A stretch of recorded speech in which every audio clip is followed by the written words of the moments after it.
There is a specific, quiet exhaustion that comes with living a life in constant translation.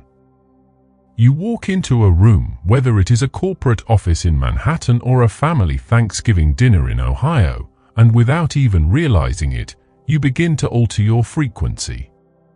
You tone down your intensity because you do not want to seem aggressive. You over-explain your creative choices because you are terrified of being labeled eccentric. You agree with opinions you find superficial just to keep the peace, to ensure that the fragile, collective harmony of the group remains undisturbed.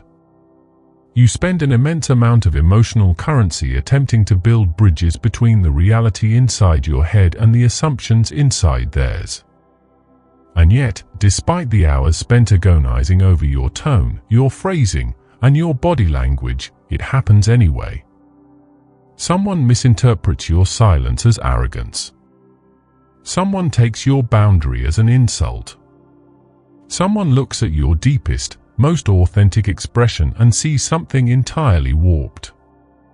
In that exact moment, a cold, familiar heaviness settles into your chest. It is the realization that no matter how hard you try, you are completely, utterly misunderstood. For the modern American, this is not just an occasional inconvenience, it is a chronic psychological tax. We live in a culture that explicitly worships transparency, connectivity, and clear personal branding. We are told from the moment we enter the school system that if we just communicate well enough, if we just optimize our presentation, we can control how the world perceives us. We carry the subconscious belief that being understood is a metric of safety. If the tribe understands us, they will protect us. If our peers validate our motives, we belong. But this obsession with external alignment has created a deeply anxious society. It forces us to view ourselves through the eyes of others, turning our inner lives into a public relations campaign. We become hypervigilant, constantly scanning the faces of our colleagues, our partners, and strangers online, looking for signs of approval. Every misinterpretation feels like an existential threat, a subtle rejection that triggers a deeply rooted fear of isolation. We forget that the human mind is not a perfect mirror, it is a cracked lens, shaped by individual trauma, cultural biases, and personal insecurities. When someone looks at you, they do not see you as you are, they see you as they are. This constant striving to be correctly perceived is the ultimate form of self-betrayal. Every time you bend your truth to accommodate someone else's limited understanding, a small piece of your core identity erodes. You become a ghost in your own life, a carefully curated composite of expectations. Think about the career professional who suppresses their unconventional ideas because they want to fit the standard corporate mold, only to realize years later that they no longer know what they actually believe in. Think about the individual who stays in an unfulfilling relationship, over-explaining their emotional needs to a partner who refuses to see them, operating under the delusion that if they just find the right words, the relationship will finally change. We trap ourselves in these cycles because the alternative feels terrifying. To accept that you are misunderstood feels like accepting that you are entirely alone in a crowded room. It feels like a failure of connection. But what if this pain is actually a necessary evolutionary catalyst? What if the agonizing discomfort of being misinterpreted is not a signal to change who you are, but an invitation to stop explaining yourself entirely? The Swiss psychiatrist Carl Jung dedicated a vast portion of his life's work to understanding this exact friction between the individual and the collective. Jung recognized that the human psyche is naturally divided into what we show the world and what we truly are. He observed that society does not want whole individuals, it wants predictable, easily digestible units. It wants you to fit into a neat, categorized box that demands zero cognitive effort from the people around you. When you choose to step outside that box, when you begin the messy, chaotic process of discovering your true, undivided self, conflict with the collective is not just possible, it is absolutely guaranteed. Jung suggested that the day you stop caring if people misunderstand you is not a day of tragedy, but the day of your true psychological birth. It is the moment you transition from a life dictated by the outer world to a life guided by the inner self. It is the shift from seeking validation to claiming sovereignty. Achieving this state, however, requires a brutal deconstruction of everything we have been taught about belonging.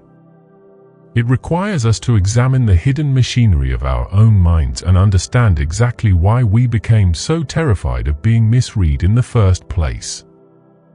To truly understand this transformation, Lucid Soma must take you deeper into the architecture of the mind, past the superficial anxieties of daily life, and into the profound psychological mechanisms that Carl Jung unearthed, mechanisms that reveal why letting the world get you wrong is the only way to finally get yourself right. To comprehend why the fear of being misunderstood holds such a suffocating grip on the modern mind, we must look at the psychological architecture that Carl Jung constructed. Jung posited that every human being carries a split identity, a fundamental tension between the persona and the true self. The word persona is derived from the Latin term for a mask worn by actors in ancient theatre. In the Jungian framework, your persona is the social mask you wear to survive in the world. It is the professional, polite, and agreeable version of you that fills out spreadsheets at work, laughs at your boss's mediocre jokes, and sends carefully worded emails to avoid confrontation. The persona is not inherently evil, it is a vital psychological tool. It protects the fragile inner core of the psyche from the harsh realities of social friction. In a hyper-connected American society, the persona is refined to an elite degree. We construct digital personas on social media, professional personas on LinkedIn, and familial personas for holiday gatherings. It is the ultimate shield, allowing us to navigate diverse environments without exposing our deepest vulnerabilities. The danger arises when you commit the ultimate psychological sin, identifying completely with your mask. Jung warned that when the persona eclipses the true self, a profound inner sickness develops. You begin to believe that the applause your mask receives is actually meant for you. You become terrified of anyone seeing past the smooth, unblemished surface of your public identity. When someone misunderstands you, it feels catastrophic because it means your mask has failed. It means the carefully curated image you projected to secure safety and belonging has fractured, exposing the raw, unpolished reality beneath. The anxiety of being misinterpreted is actually the panic of the persona realizing it is losing control of the narrative.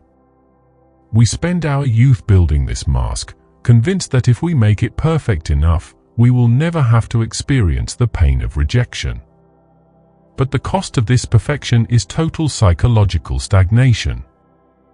By living entirely within the boundaries of what is socially acceptable and easily understood, you condemn your true potential to the shadows.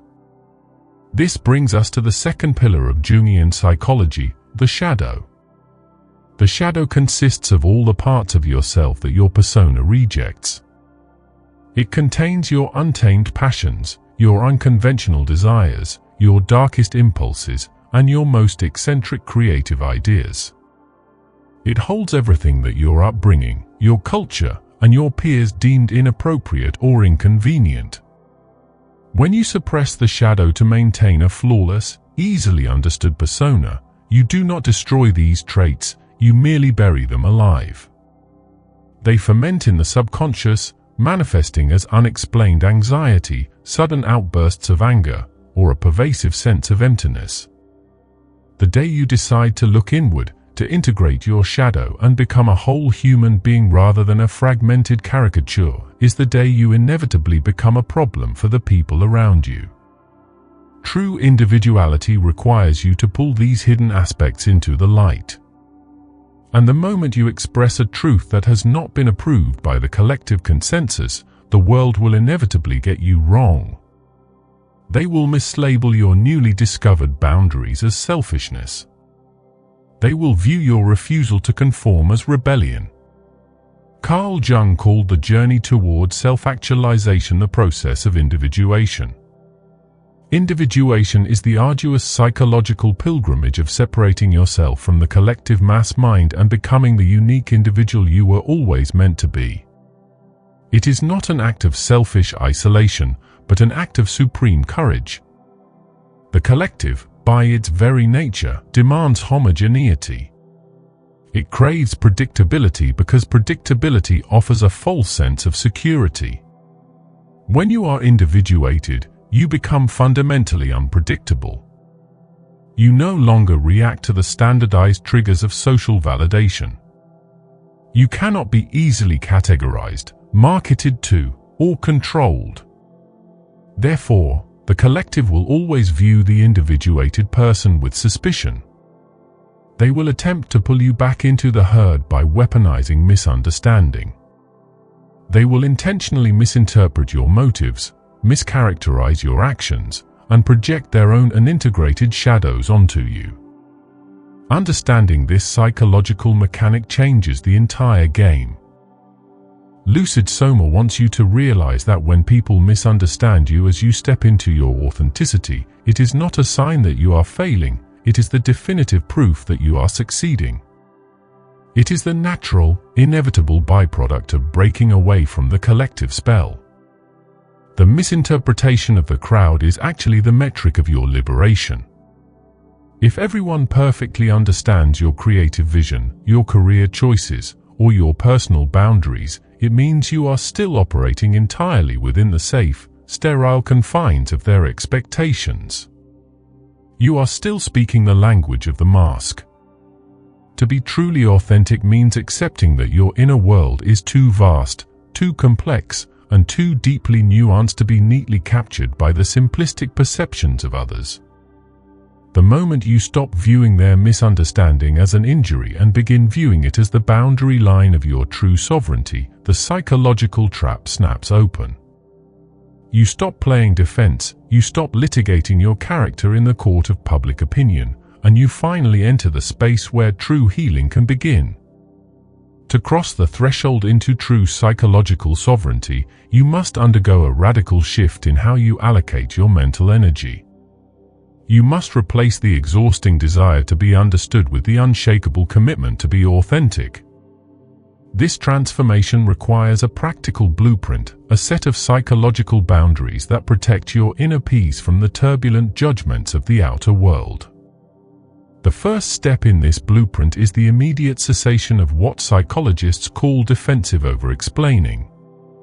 When someone misinterprets your choices or questions your character, the primitive brain treats it as a threat, triggering an immediate urge to litigate your case. You write long text messages, you schedule unnecessary meetings, and you spin your wheels trying to prove the purity of your intentions. You must recognize that this behavior is not communication, it is a trauma response disguised as diplomacy. It is the persona begging for approval. The next time you feel the burning need to explain yourself to someone who has already proven they are committed to misunderstanding you, pause. Breathe. Realize that your silence is not an admission of guilt, it is an assertion of value. You are declaring that your energy is too precious to be spent on a debate where the verdict has already been decided. The second step is developing a deep, unshakable tolerance for temporary isolation. Carl Jung observed that the journey of individuation inherently carries a period of profound loneliness. When you stop conforming to the expectations of your social circle, your family, or your professional environment, a vacuum is created. The people who were comfortable with your old, compliant self may pull away, confused by your new boundaries. This discomfort is where most people fail. Terrified of the void, they quickly put their masks back on and slide back into the safety of the herd. But if you can endure that initial chill, if you can sit comfortably in the space of being misunderstood, something miraculous happens. The wrong people naturally filter themselves out of your life. The superficial connections that required your constant self-betrayal dissolve, making room for genuine relationships built on mutual respect and authentic recognition.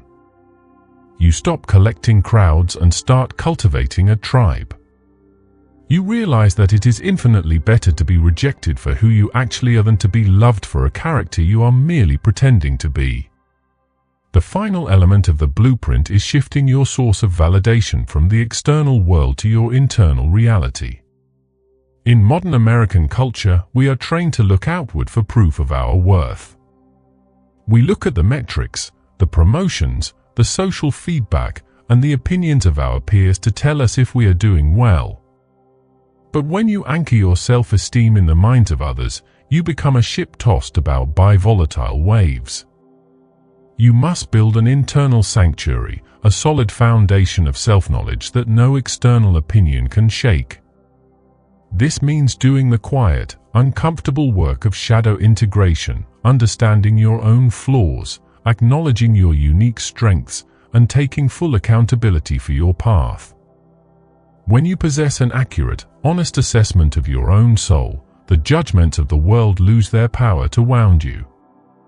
If someone calls you selfish for setting a boundary, their words bounce off you because you know the deep necessity of that boundary. If someone calls your creative vision foolish, it does not derail you because your vision is guided by an internal compass, not a public consensus. The day you stop caring if people misunderstand you is the day you reclaim your life. It is the moment you step off the endless treadmill of social optimization and step onto the solid ground of your own truth. You realize that you do not owe the world a simplified version of yourself just to make them comfortable. Your complexity is not a defect, it is your humanity. Your divergence from the norm is not a failure, it is your destiny. Let them get you wrong. Let them gossip, let them speculate, and let them project. While they are busy analyzing the caricature they created in their own minds, you will be busy living the beautiful, messy, and profoundly deep reality of the person you truly are. You are no longer a prisoner of their perception, you are the master of your own soul. Thank you for exploring the deep architecture of the mind with us today. Embracing the freedom of being misunderstood is a lifelong journey, one that requires immense courage and constant introspection.